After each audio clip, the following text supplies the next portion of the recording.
Okay, so should I share my screen, or does everyone have copies of the Gemara? Okay, no answer. I'll take that as a no, and I'll just share my screen. Here we go. Now, okay, so this is Brachos 46b, and you guys were talking about the blessings and how to finish blessings. And correct me if I'm wrong, that Rabbi Bernath said that that you are somewhere in the middle. And I think this is this is talking about in the mourner's house what to say. So let me know. You could leave a comment. Did you guys learn did you learn this part about what to say in a mourner's house? Okay, I'll assume yes. So let's go to the Reish Galusa. Or maybe should I stop sharing because I can't see the comments for some reason. That's what I'm trying to find right now. Where would I see the comments? Okay, I'll stop sharing. I can't see the comments. Okay, so let's learn some Gemara. Okay. It is. Okay, I'm gonna actually pull out my book and I'll learn it from the book. So 46b, that is Mem Vav Amud Beis in Gemara language, in Yeshivish. And you'll have to excuse my how I learned the Gemara with the sing song and all that. So a little bit down there are two dots. If you have a Gemara open in front of you, it's probably like 20 lines down, and that's where we're going to start. Amar le Reish Galusa. So Amar le Reish Galusa le Rav Sheshes. The Reish Galusa said to Rav Sheshes. Now, what's the Reish Galusa? And by the way, just if you know these answers already, if it's already been touched on, just Marie's hold on. Ooh, we could have fun. We could pretend like we're done. This will be fun. Oh, okay. Let's wait to. And Dr. Kravitz, hold on. So anyway, so that's how we conclude the entire Gemara.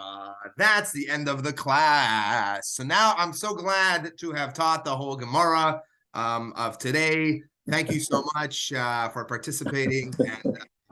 And just to review, hey, Dr. Kravitz, he knew he was on to me from the beginning. Tzvi, it's always I'm 1 minute away from understanding the universe. So here is the class. I could have had insight into life, universe, and everything, and I missed it by 1 minute. Oh man, missed it by 1 minute. Well, I just shared the secret of life, and you're lost. What can I say? You're lost. You would have known the secret of life. Only the others who were here before you know it. Now, okay. So, is there anyone? Are there any other regulars we're waiting for? Dr. Kravitz, you would know. There's Celeste. Celeste is usually here. I don't know if she advised that she can't be here today, or not sure. No, it wouldn't have been to me. So maybe we should wait. I was literally just getting started. Okay. Which is great. I'll write to her. Yeah, write to her and ask her, because there's no one in the waiting room. And usually I like to keep people in the waiting room for like at least an hour, to make them nervous and, to get them excited about the class. That's my tradition. Yes. See, you're not a doctor. You can't leave them in the waiting room. I try, this is as a rabbi, you don't have that luxury of like leaving people in the waiting room. There should be magazines though in the Zoom waiting room. Oh, I think we're going back to our previous class about making people jealous. Yeah. Well, hopefully this class will make Celeste jealous. No, God forbid. No, we're joking, but yeah. So Marie's, any luck? Is she joining? She hasn't answered me yet. So I think we start. Yeah, I Is think, it- yeah. It's late already. We could start without her. Yes. Okay, so I'll share my screen and let's try it. Let's try it. Oh, here we go. Right back to here. I was preparing for a different class. I'm sorry, folks. That's okay. Okay, that was just for fun. All right, okay. I did it with the previous class and okay. I've got my Gemara. I'm told that some of you have yours. Yeah. Okay, good stuff. Oh, the art, you've got art scroll. Ooh, you're gonna teach me. So I've got the other version and it's good stuff. Okay. Brachos Daf Mem Vav Amud Beis 46b. That's where you're up to. And I don't know where exactly to start from because he didn't tell me, but he told me somewhere in the middle of the page. So I'm going to start from the 2 dots. Does that make sense? Is that where you're up to? Okay. Or should we start from before? So we're on 46b2. Right, but and yeah. we're on the Rav Sheshes and the Reish Reish Galusa? Galusa. Yeah, perfect. So that's great.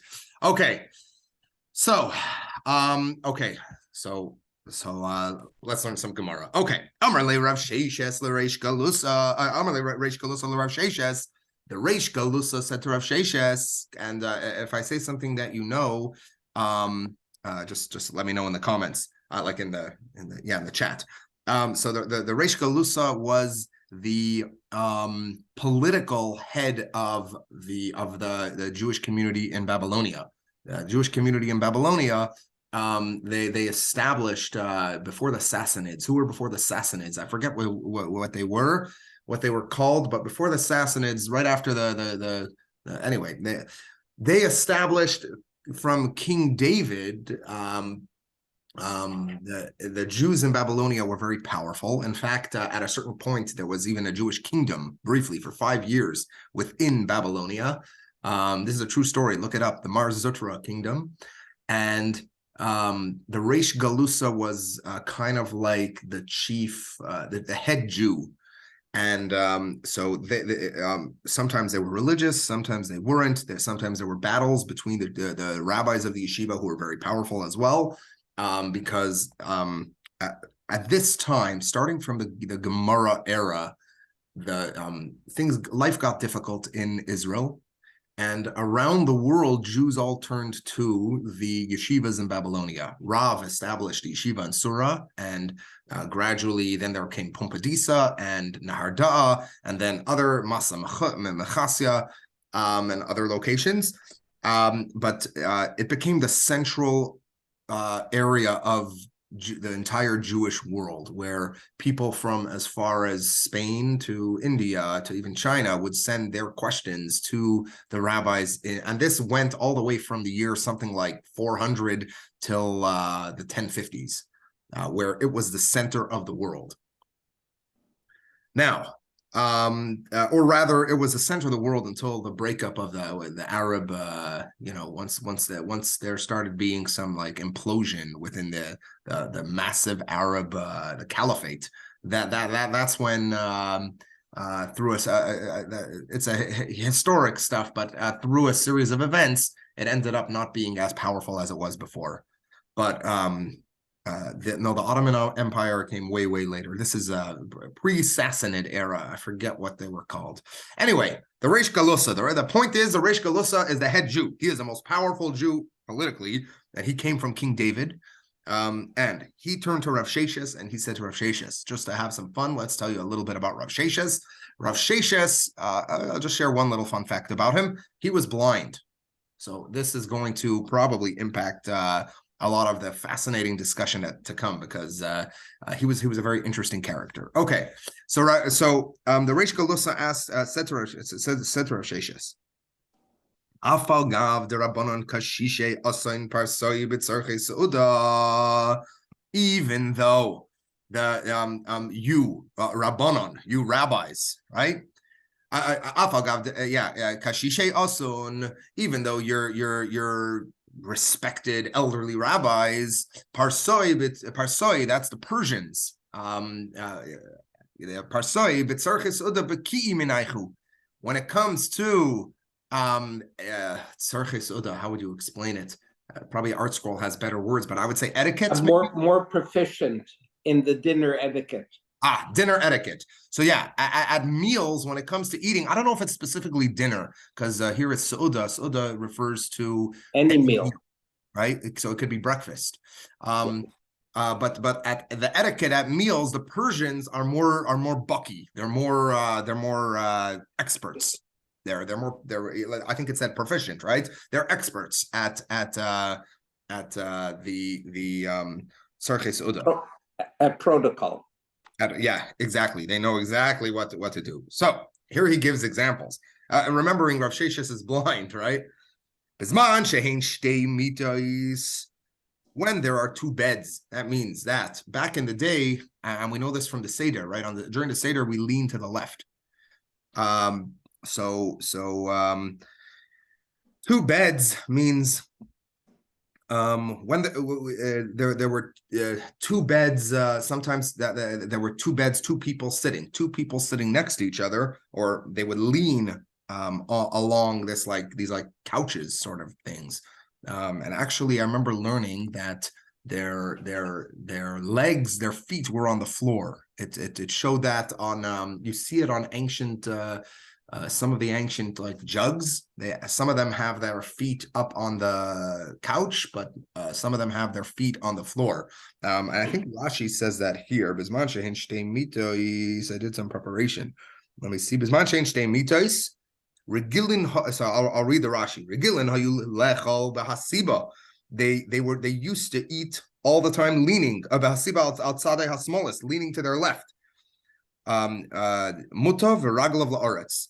Yeah, they would lie down, but their feet were on the ground, which is kind of weird. It's like an odd way of doing, but this is important to what the Gemara is getting to. Ish al mita achas, each person on their own bed. That was how the Persians. That was how they used to eat back in the day, all around the world. The wealthy people.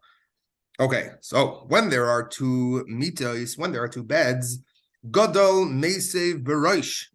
The whoever is the greatest, right? The gadol is the bigger person. So he leans at the head of the table. He lies to his left.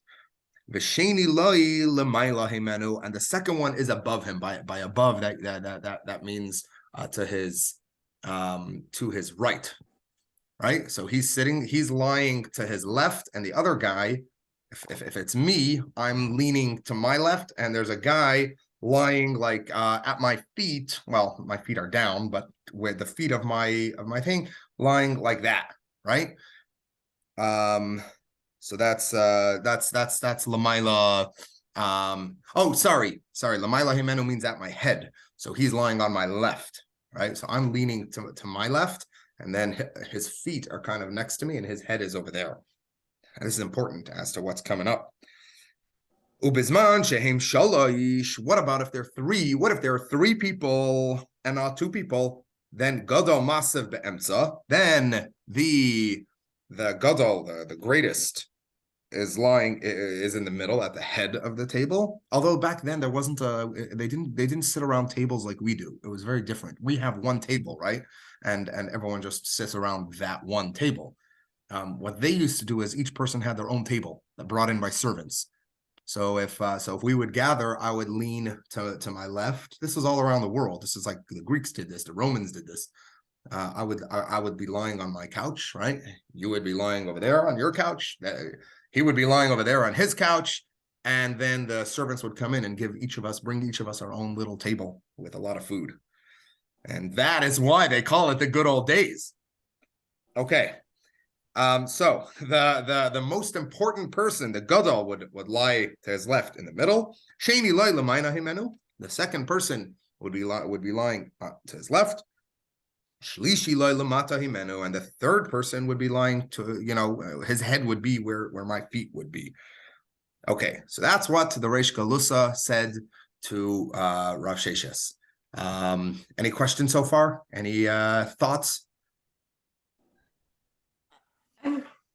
I mean, it seems to me this is for the very wealthy, right? Because, they have to have a big space. You have to have servants. You have to have everybody bringing you and serving you. So it's not for the average, worker. Well, I would say that you nailed it. It is for that. That's why the workers didn't care about etiquette. They don't care about it. This is the elite. Back then, life was entirely lived. There were different levels of society, right? This is proof of that. Where life, all the way, it's more of a modern thing that everyone is at the same level, or at least appears to be at the same level, right? I mean, there are some there is still an elite, but the separation isn't as it once was. But it definitely proves that this is talking to the elite, the right.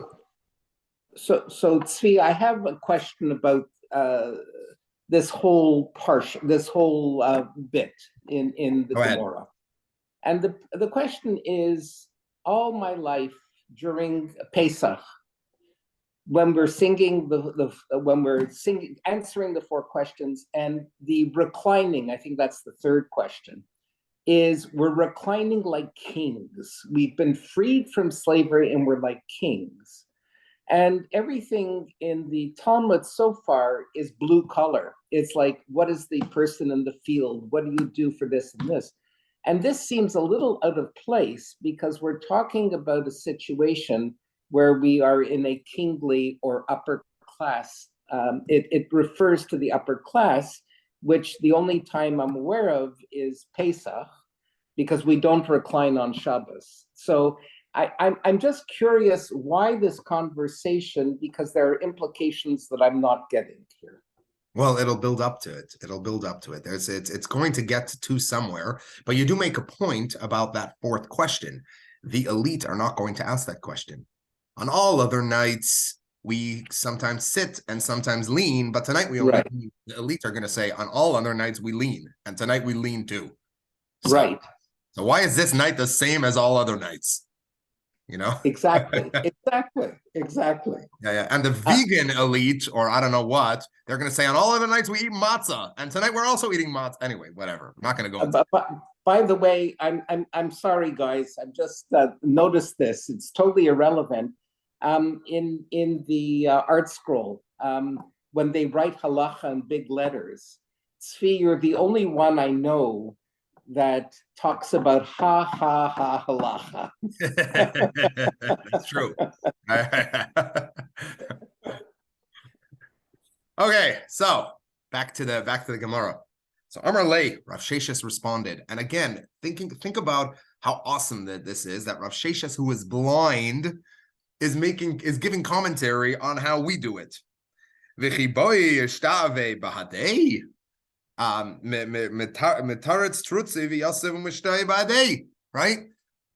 What means if someone wants to, if the gadol, if the big person, the greatest person, right? If he wants to talk with the next person, let's say it's two people, and I want to talk to the other guy, right? So my head is at this person's feet. I gotta look. It's like very awkward to talk to a guy whose head is that way. Although you're probably seeing me backwards, but you get the idea, right? It would be a lot easier for me to look this way and talk with someone right here because I'm leaning to my left. If I was leaning to my right, it would make more sense to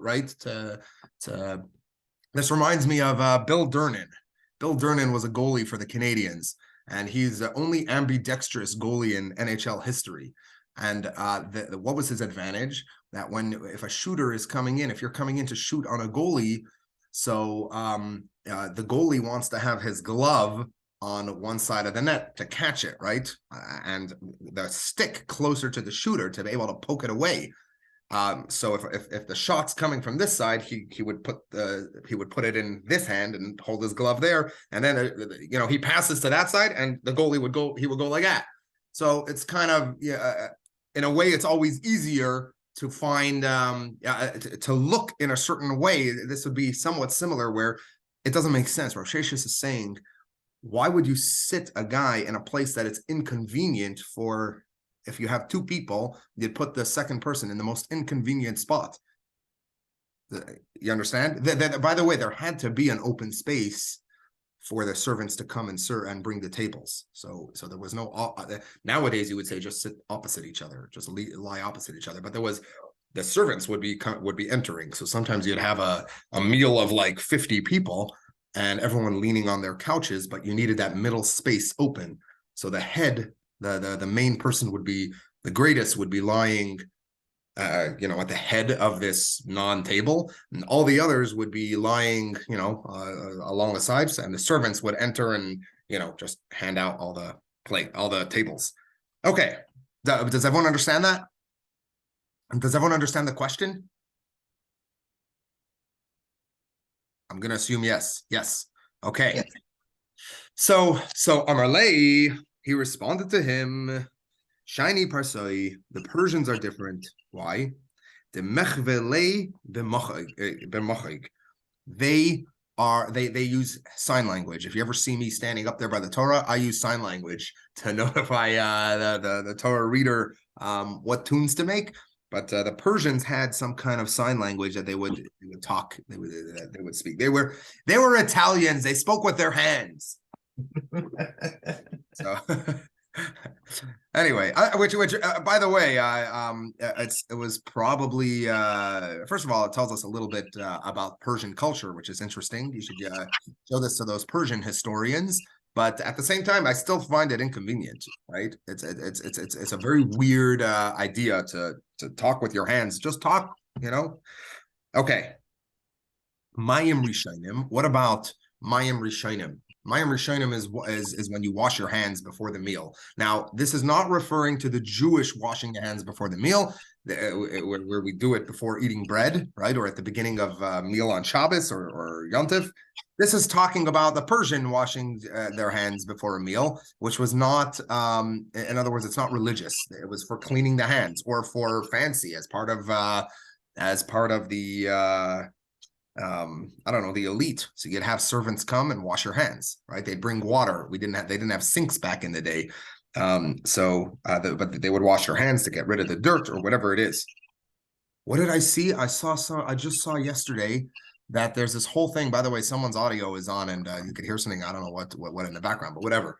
I just saw that there are these people who in a restaurant, it was like weird food ideas, and they hold out their hands and these like trays are brought to them, and then they pour melted chocolate over their hands, and then the people have to lick their fingers. It's a very weird idea, but okay, to each their own, right? Okay, but I want to try it, okay, but only if it's milk chocolate. I'm on board. Okay, so these people would wash their hands. Now, so Mayim Rishonim mehechan maskilin. So where do you start? Rav Sheshes is asking the Reish Galusa, because the Reish Galusa hangs out with the Persians. Rav Sheshes hangs out in yeshiva. So it would be the equivalent of, I don't know, in Montreal, the Rosh Yeshiva of yeshiva in Montreal, Rabbi Kaplan, who spends all his day in yeshiva, he is having a conversation with the head of the federation. Is that a fair, or the Satmar Rebbe talking with the head of the federation, and he's asking like, okay, how do the Americans behave? Tell me about the Americans. They're schmoozing. So now he asks Mayim Rishonim, where do they start? Who goes first when it comes to the washing the hands in the beginning of the meal? Amarlei. So the Reish Galusa responded, Min HaGadol. It starts from the greatest. What happens? Yeah. So now he asks, Yeshiv, so Frek Rav Sheshes, or Sheshes asks, Yeshiv Godov, Yishmer Yodov, Ad Shenoitlon, Kulan. Yeah, you're saying that he should sit and just wait with his hands until everyone else has washed. Does that make sense?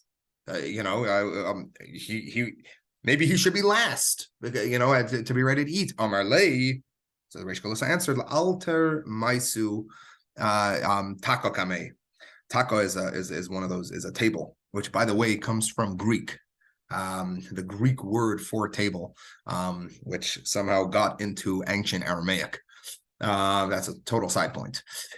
So they bring him his table. They bring him his taka, and nowadays taka means something else in Yeshivish. Take.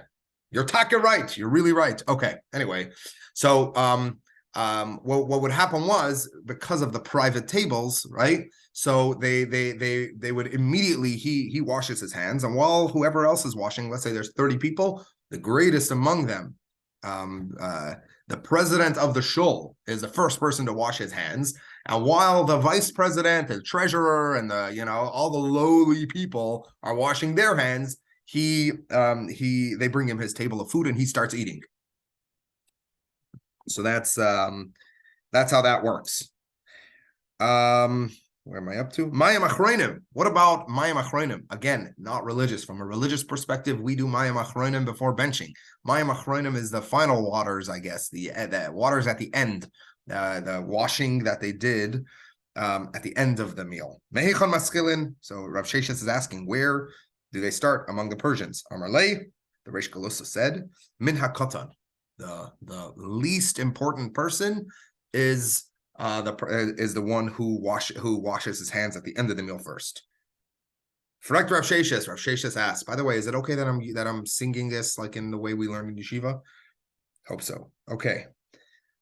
V'gadol Yosef Yadav Mezuhamas Ad Shenoitlan Kulan. You're telling me that the greatest guy, the leader, the most respected person, waits for everyone he waits to be washed last? You're making him wait, right? That doesn't make sense. Amar lei. So the Reish Galusa answered him, Loi. Loi misalke taka mikamei ad dinimti maya legabe. They don't take away his taka, his table. His table until the water until the Mayim Achronim water, the water at the end, until it comes to him. So basically it starts at the least important person, it goes to the next important person, the next, and it keeps going until finally it arrives at the end. The last person, it goes to the greatest person, but he has his table in front of him. You're not making him wait. He could sit there and continue eating. In other words, the greatest person was always the fattest person, probably, or the strongest, if he worked out all that food he was eating. Any questions so far or thoughts? Tzvi, it's fascinating because again, back to the issue of why is the Talmud commenting on Persian, on Goyim, and their etiquetted meals? And the only thing I can think about is there is in ancient times, the clicking of glasses by the Romans to make sure that there's no poison in the wine. So it's I did not know that started with the Romans. I knew it was about no poison, but wow. Okay, go on. So this comes from the Persian and the Greek, who would recline because that they couldn't get to their swords as fast. So the reclining at meals was a way of saying you're safe. I can't jump to my sword so quickly. It's like shaking hands right to right. It's a defensive measure. The washing of the hands, the etiquette. We're talking about elderly rabbis, so they're more at risk in terms of threat to life. So that there's an underlying issue here of eating in the face of threat and how to minimize the threat. But again, I'm just curious and I'm lost. Why are we learning about Persian culture where threat versus inviting and joy? So it's a little bit of a contradiction, and I'm curious why I'm sort of so what I would say the main primary reason is that first of all, the Gemara has all sorts of weird discussions. If you're this far in, Mem Vav Amud Beis, the fun part of the Gemara is you never know what's coming next. 1 second you're talking about the laws of murdering someone, and then the next second it's telling you about the great size of the poop of different animals, and like, what? Where did this come from? So you have no idea. The Gemara goes on all sorts of tangents. Guys, you Rabbonim are so fascinated with unicorn poop. It's amazing. Oh wow, yeah. I believe it was actually this was brought up. Yeah. But that's how the Gemara works, and And but I think over here it has to do with they were talking just before about benching, right? About after the meal benching. So this is so it goes on a bit of a tangent of comparative religion, of where or etiquette of how, because right now he's going to bring down an actual brisa. And when you bring down a brisa, it means that someone felt earlier than Rav Sheshes, right? Someone in the Mishnaic times felt that it was important to write down proper etiquette for Jews as far as how to run a table, right? How and included with it the religious aspect of that time of how a meal is run. So I think that it's a way of bringing it in a more interesting way. We could have just brought down a brisa, but the Gemara shares stories, and here there's an interesting story that is leading to this brisa. And for us, the value, there's value to us, and there's value to, I guess, anyone who's researching the eating habits of the old Persians, right? The eating habits of Persia back in the time of Rav Sheshes, I believe, lived when there was the Sassanids. So he's a second generation? No, he's a third generation Amora, maybe. So he's an interesting. It's fascinating for us that they recorded. So the last couple of weeks that we were studying, we were talking about zimonim or zimun. Yeah, which is benching. And for 2 or 3 people, etc. But we're talking about them in the seated position. That's why I'm fascinated. We're now in a reclining position, so that it's a subtle shift, and I've missed the nuance, but I'm trying to get a handle on it. Thanks for the explanation. Yeah. Well, I don't know if my explanation is good, but that's what to me makes sense. Okay. Wait, hold on. Julian says it says unicorn. If it says unicorn, I wonder if it was referring to rhinoceros. It might have been referring to rhinoceros. Yeah, that's accurate. Okay, so Rav Sheshes now responds, right? Because the guy said that they give the youngest and and then it makes its way all the way to the oldest. So Rav Sheshes is saying to the Reish Galusa, possibly he's even educating the Reish Galusa. In other words, this whole discussion might be the Reish Galusa in his time. We don't know for sure, but this is what I'm assuming. The Reish Galusa in his time was not as religious. So what is the Reish Galusa sitting with Rav Sheshes for? Likely, it would be the equivalent of Rabbi Kaplan from the yeshiva in Montreal, who is seen as, I mean, it's a bad comparison because he's not seen as like the great Rabbi Kaplan, but suppose he was. Suppose the entire Montreal every Jew in Montreal respected Rabbi Kaplan to the top, right? So Rabbi Kaplan, so the Reish Galusa, the head of the federation, comes to Rabbi Kaplan and says, and Rabbi Kaplan has a chavrusa with the head of the federation. They sit and they learn a bit together. They study, they schmooze. Rabbi Kaplan wants to impress upon this head of the federation to be a little more religious. And the head of the federation enjoys these conversations because it allows him to the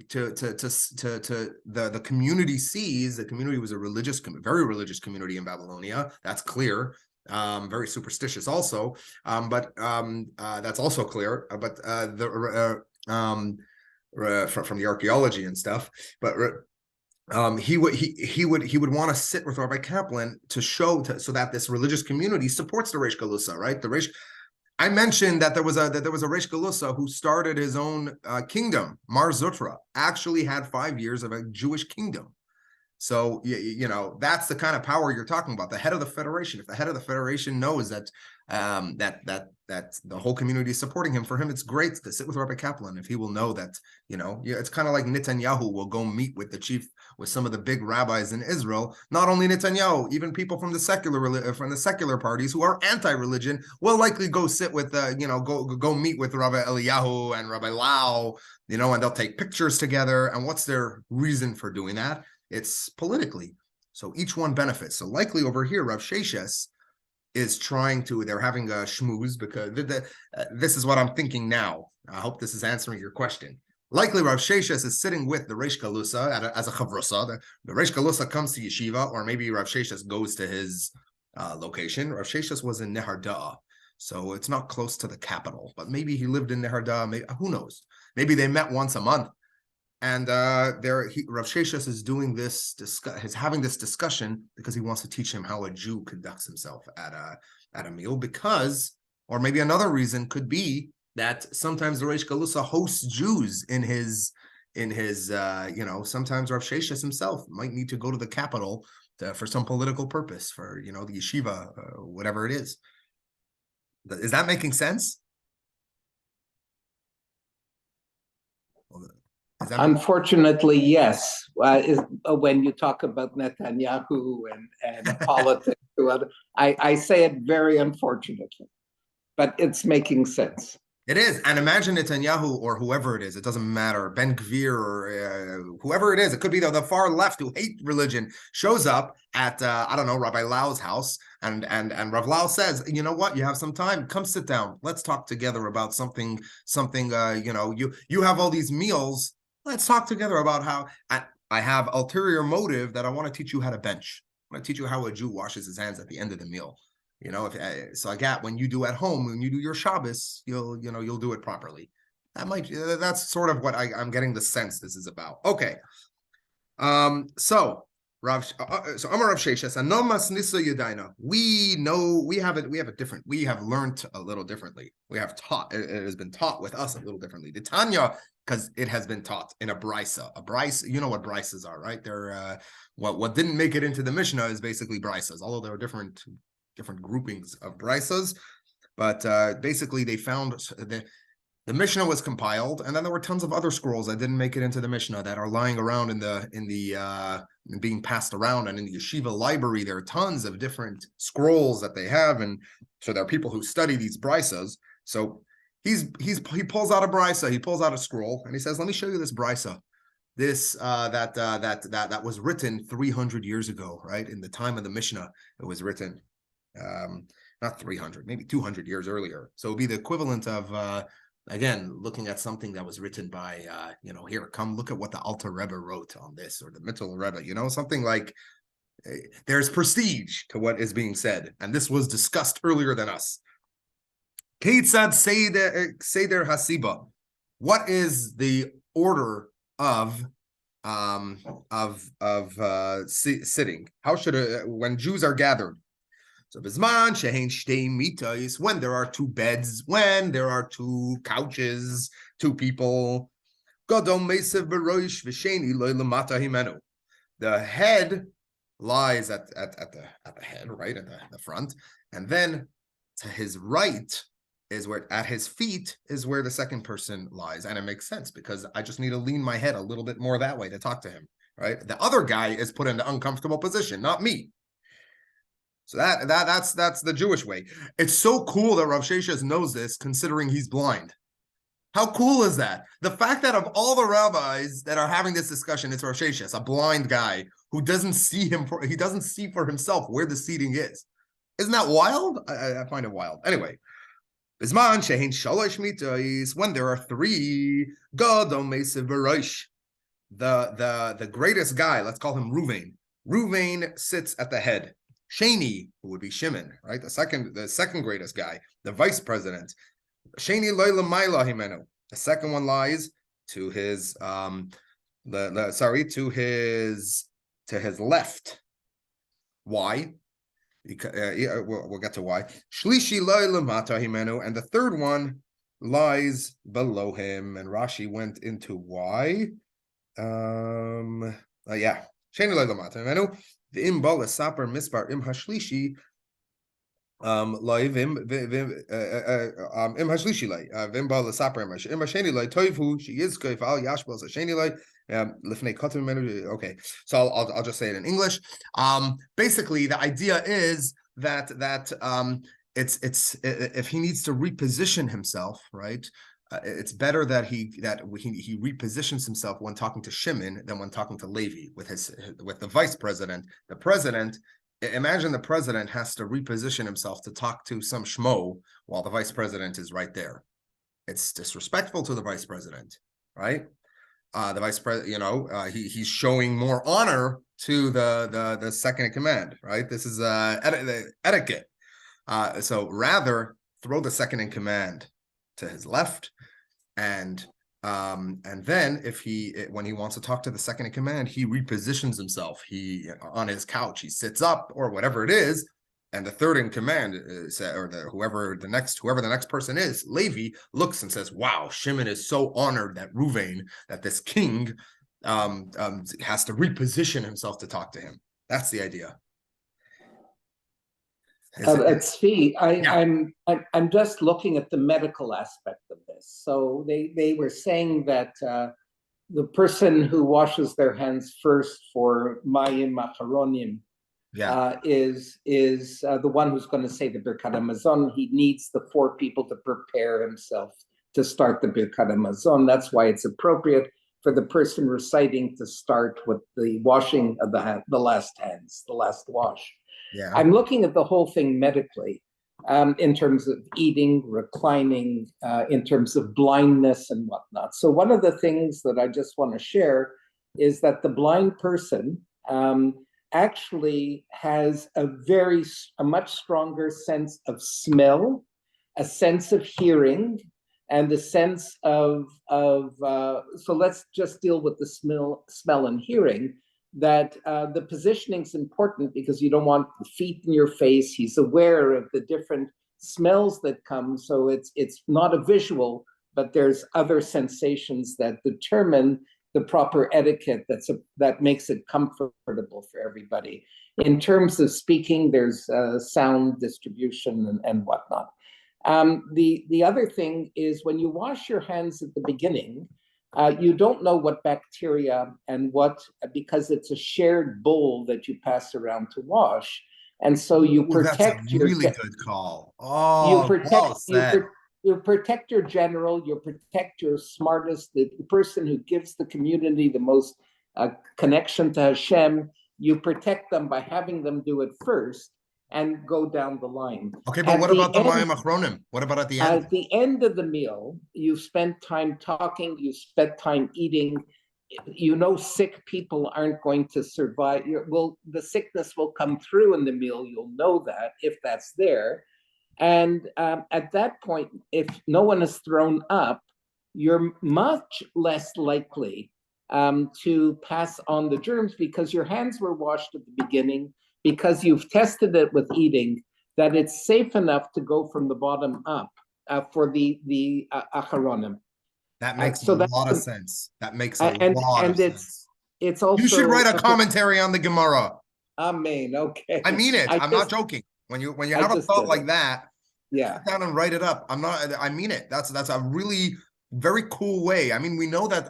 I mean, I don't know if we know, but I don't think they knew about the bacteria and all that, the microscopic stuff. But they probably, from their experience, realized exactly what you're saying. Yeah, and I'm sure that's part of it. But we'll talk, Tzvi, because it's if you think it should be written up, that's on your shoulders. Never throw your own ideas on someone else's shoulders. Write it up. I'm not joking. Anytime you have these ideas, write it in English. The Rambam wrote most of his works in Judeo-Arabic, so you can write most of your works in English. Don't be afraid. All right, let's continue. Mayim, where are we up to? Mayim Rishonim. Mayim Harishonim, the water in the beginning. Maschilin min Gadol. We start with the greatest, the Gadol, right? Now, Rashi said something. I remember something interesting. Ula alter ma'ile taka kamei. See, Mayim Rishonim is different. They bring him a plate of food because he makes the bracha. So that's why they bring him. So he washes and he says the bracha very quickly. Right? It's called pas besaloi. They bring him the plate of food as he's washing. You have the bread at his side, and so like that he can make the bracha on the bread. Actually, the Shulchan Aruch says there's a halacha here that if that this is a halacha that my father follows, and I should follow it as well. But the Shulchan Aruch says that if the gadol, if the greatest person at the meal or the leader of the meal is making the bracha for everyone, he should wash last because you don't want there to be interruption between the washing, the saying al netilat yadayim, and saying the hamotzi lechem min haaretz. So it's respectful for the leader of the table. My father always waited till everyone else washed, and then he went and washed, and he came and said the bracha right away. And during the Seder, we would actually bring him the water and wash his hands, and he would make the bracha of. So that's the Shulchan Aruch, who was written by Rav Yosef Karo, which was written by Rav Yosef Karo. He's one of those guys. He's a cool story, by the way. I'll give it him very short. He's one of those Moranos who in 1492 was expelled from Spain. He lived in he was a kid. He was like 5 years old at the time. But he remembered it because it was traumatic. In 1492, he fled to Portugal. And then Portugal it was big time traumatic. These are called the Sephardim Tehorim, the ones who were forcibly converted. It's a whole dramatic story. In 1497, they were all gathered into this giant arena and forcibly converted. Anyway, he managed to flee after that to Morocco in 1497. Then he went around, different places in the Ottoman Empire until he ended up in Tzfat, where he opened a massive yeshiva and he wrote the Shulchan Aruch, which became it's the standard, right? We've all heard of the Shulchan Aruch. That's where we all know what religious Jews follow. So he was one of the greatest. So he's the one who said, yeah. Yeah, but Tzvi, that means that they didn't hold by this particular Mishnah. He absolutely does. If this only applies if the gadol is making for everyone. In other words, suppose you're at a meal and there's one set of challahs at the head of the table, the gadol washes. Reuven washes. If everyone has their own challah, then the gadol washes first. Okay. Because it's about the most honored person. How are you honoring that person? So that's Mayim Rishonim. Mayim Achronim. Let's talk about Mayim Achronim. That's at the end of the meal before benching. We usually get the tips of our hands with water, and yeah, that's Mayim Achronim religiously. Bizman shehem hey, when there are five people, maschilin min hagadol. We start off with the greatest person. He goes first. Ubizman shehem meya, when there are 100, or really it's just an expression, but it means more than 5. Maschilin min hakatan. We start with the smallest, the least important person, and we move on ad shemagim etzel hey, until we arrive to the last 5. And when there are 5, the chayzin maschilin min hagadol. So then the greatest person washes. Then the greatest person washes. Ulemokem shemayim achreinim chayzrim l'shem bracha chayzeres misayele. So the place where the mayim achreinim goes, that's where the bracha also goes. So whoever is the leader of the 5, in other words, you could give this leadership of benching and of doing the Mayim Achronim. Whoever is that leader is whoever you gave benching, whoever you said to lead the Mezumin. The Mezumin rights go to the greatest person in the room, to Reuven. Reuven could turn and say, I want Shimon to do it. And then if Shimon's doing it, so then Reuven does Mayim Achronim, but Shimon, they start with the greatest person, but then it goes to he starts the Shimon starts the benching. Is that was I unclear, or is that okay? Okay, I'll continue. So and the reason for this is the reason why, because then he washes and then he has to wait for the other 4 people. Is in Judaism we believe that gives him enough time to prepare for benching. So he could whatever preparations he needs to do to find the right page or back then the right scroll, the right part on the scroll. So he's ready. It gives him that covet, that honor, not that COVID, that covet. Okay,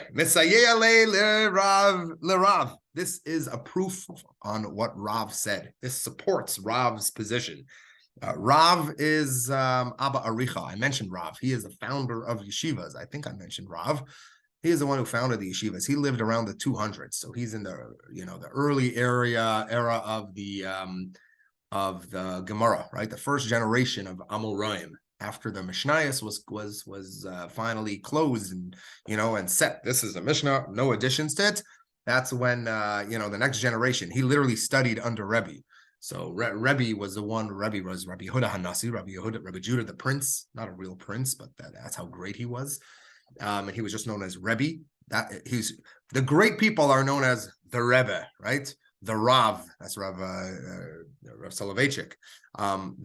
So he was known as Rebbe, and Rav is the same thing. Rav was so great, his real name was Abba Aricha, that he was just he was known as Rav. Now, he established the whole idea of Gemara. You could say goes down to Rav. The Mishnah was completed. You would think that's it. Rav built this massive yeshiva in Sura in Babylonia, and the goal of that yeshiva was to systematically study the Gemara, the Mishnah, and to jot down notes off of what's going on, and therefore because there's many put down what the Mishnah missed. In fact, he's so great. He is one of the rare Amoraim allowed to argue with a Tana, with someone from the Mishnayos. He's a generation right after, but sometimes you find him arguing with Tanaim, which is very interesting. And the other point to make with him is that the year he arrived in Bavel is considered the start of Gemara, because he was originally from the land of Israel, and after the death of Rebbe, persecutions began anew in the land, or after not just the death of Rebbe, but after Marcus Antoninus, who was Rebbe's friend. I have a question. Governor, yeah. So, you said he was permitted to argue, but the others, they were dead, weren't they? Not still living. They were dead. Yes. So it's just that the collective Jewish scholars have accepted that his arguments are like logical and have decided to include them in our studies, in the stuff that we study. How does this come about that he was allowed to argue? So what that means is question. What that means is today, suppose some rabbi got up and made a statement that I don't know. Right now they're dealing with what's now AI, artificial intelligence, chat, GP, whatever, right? Right.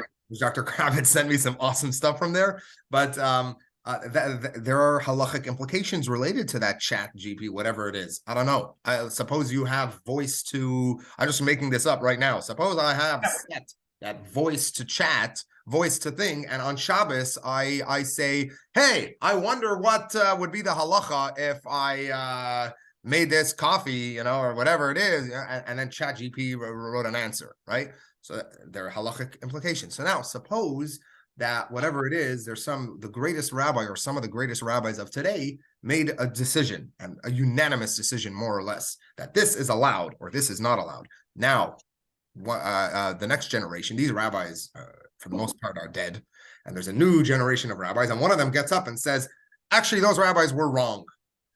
So right.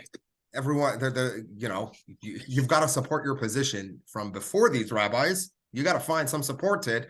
You can't argue with the previous generation of rabbis. They knew what they were talking about. Who are you to do that? Right. But there are examples, and Rav is one of them, of people. There are examples of rabbis who argue with earlier rabbis, and there are great controversies. The Maimonidean controversies are a great example of that, where Maimonides, the Rambam, said many controversial things that were, people said, you can't just bring up new stuff. So Rav is considered.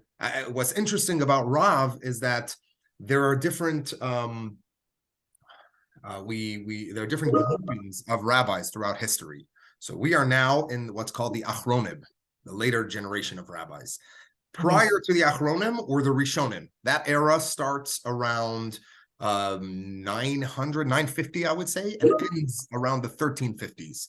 The Rishonim are the early commentaries on the Talmud.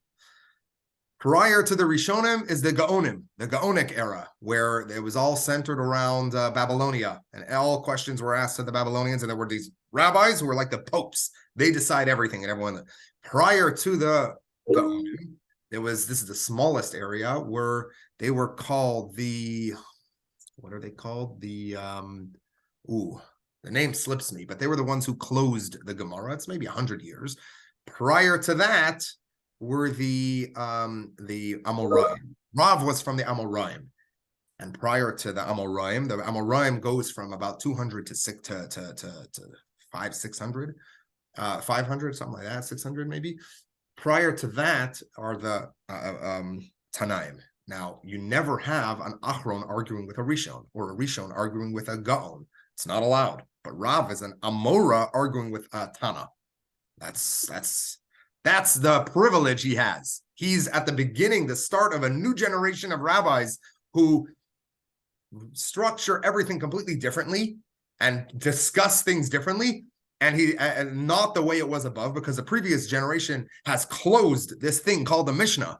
He's creating a whole new concept where the Mishnah is not enough for us. We have to start a Gemara, and he's allowed to argue with that. Anyway, hope that explained it. Yeah.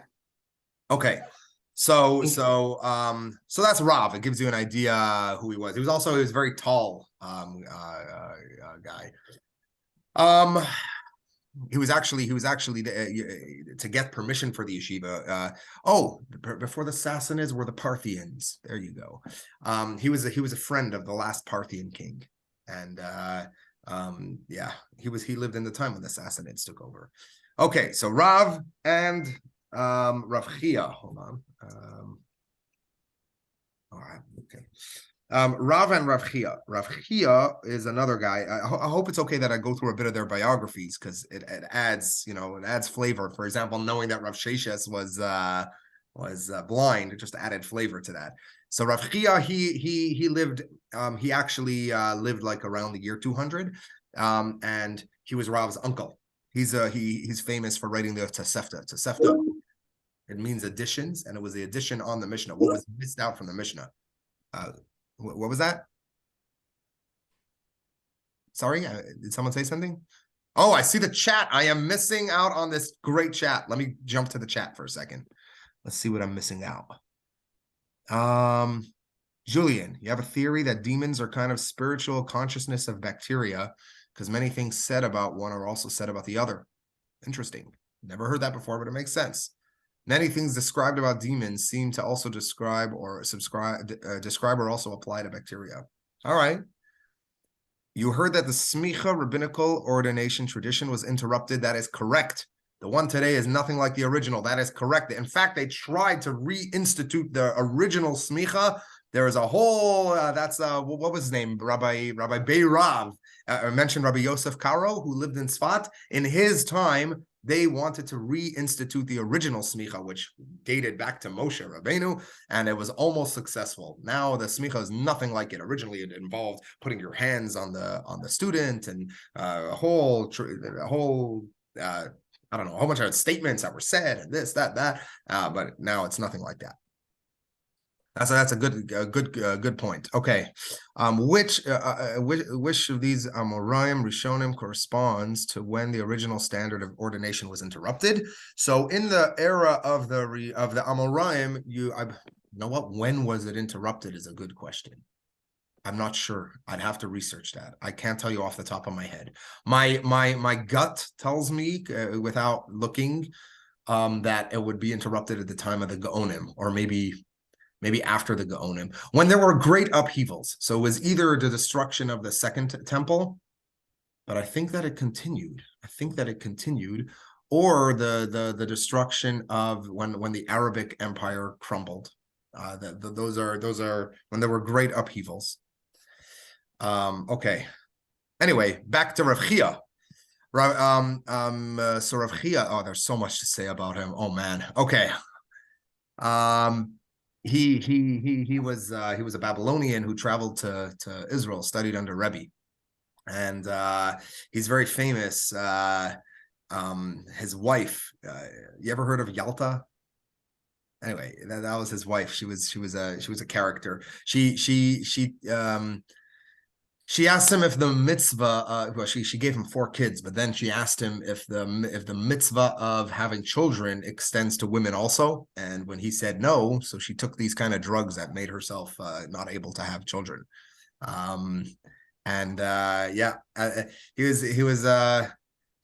was quite a guy. He wrote the Tosefta. Tosefta is like additions of what the Mishnah missed out on. So you get the idea of where Rav came up with that. The Mishnah is not enough because his uncle, literally his uncle, who studied under Rebbe, traveled from Babylonia to Israel, right? And actually remained in Israel for business. That's where he was. His uncle wrote additions to the Mishnah. So now Rav comes and says, even that's not enough. We're going to write based off the Mishnah. We're going to write we're going to start something that would eventually become the Gemara, and together the Talmud. Okay, so Rav and Rav Chia. Okay, Rav was probably very young at the time because this is okay. So this is a proof to Rav. The Amar Rav Chia Barashi Amar Rav, that Rav Chia Barashi. Oh, this is Rav Chia Barashi. I'm sorry, a whole different person, but hold on, we'll get there. Rav Chia Barashi said in the name of Rav. Rav Chia Barashi is quoting Rav, so this was not written in a scroll. Rather, Rav Chia Barashi either said it, and then Rav Chia Barashi said it, and it was written on a scroll. So they have a scroll because remember, the Gemara is written many years later. Sorry, Rav Sheshes is living a generation or 2 later. So he's quoting Rav Chia Barashi, who said in the name of Rav, which probably pulling out, it was probably written down in Rav Chia Barashi's collection. Kol hanaitel yadav b'achreina tchila hu mizumin lebracha. Whoever is the first person to wash the mayim achronim, right? The first person to wash is the one who says benching. So I was mistaken before. The way it works is when it gets to the last 5, whoever the first person to wash of those 5 is whoever leads benching. Okay, now you weren't mistaken, Zvi. Whoever is the first to wash in a group of 5. Yeah. But in a group more than 5, you said it was the last to wash. Yeah. Or that not the last. That's what the Persians do. What we do is it goes down to 5, and then when there are 5 left, whoever's leading the benching washes. That was okay, got it. Now Rav, now the Gemara shares a story. Rav Chia havu yasve bisudasa kamei de Rebbe. Rav and Rav Chia were sitting at a suda, at a meal in front of Rebbe. So Rebbe was hosting this meal. So Rav and Rav Chia, 2 Babylonians, are in Israel, probably the early years. They're very impressed by Rebbe. Rebbe's probably towards the end of his life. Rebbe was massive. There's so much to say about Rebbe. His name was Rabbi Judah the Nasi. He is like a 5th generation from Hillel. Is it 5 generations? Hillel, Rabban Gamliel, Rabban Shimon ben Gamliel, Rabban Gamliel, Rabban Shimon ben Gamliel. It's 6 generations, sorry. And then Rabbi Huda Nasi, Rabbi Judah the Nasi. Hillel established a dynasty of leading rabbis who also were involved politically in Israel. And Rebbe, you had a devastation from and serious anti-Semitism and just persecution that the Jews in Israel, the land of Israel, had experienced. And now came and now came the era of Rebbe. Rebbe was just a really great guy, very wealthy, and he happened to be best friends with the governor, the Roman governor, and Marcus Antoninus. According to some opinions, it was the Roman emperor. I forget which one, but he was very tight with it. It appears to be the Roman governor, and so therefore time was good for the Jews. It was a good time for the first time since probably the time of the Maccabees. So we're talking something like how many years? 500 years, 400 years, something like that. 400 to 500 years. Suddenly there's no persecution, right? Anyone who's anti-Semitic in the land of the Jews gets either killed or jailed. That's what Rebbe... Is this guy, the Yehuda Hanasi, the Rebbe, is he the one who went to the general and said, talked to him as if he was an emperor? The general got... That's Rabbi Yochanan ben Zakkai. That's Rabbi Yochanan ben Zakkai during the destruction of the Second Temple.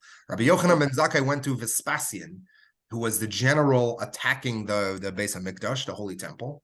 And he told him, he told him, yeah, he spoke to him like a king, and Vespasian was furious. That's disrespectful, especially in those days, treasonous. And then in walked someone to say, hey, you've just been made king. There was murder in Rome, and you're king.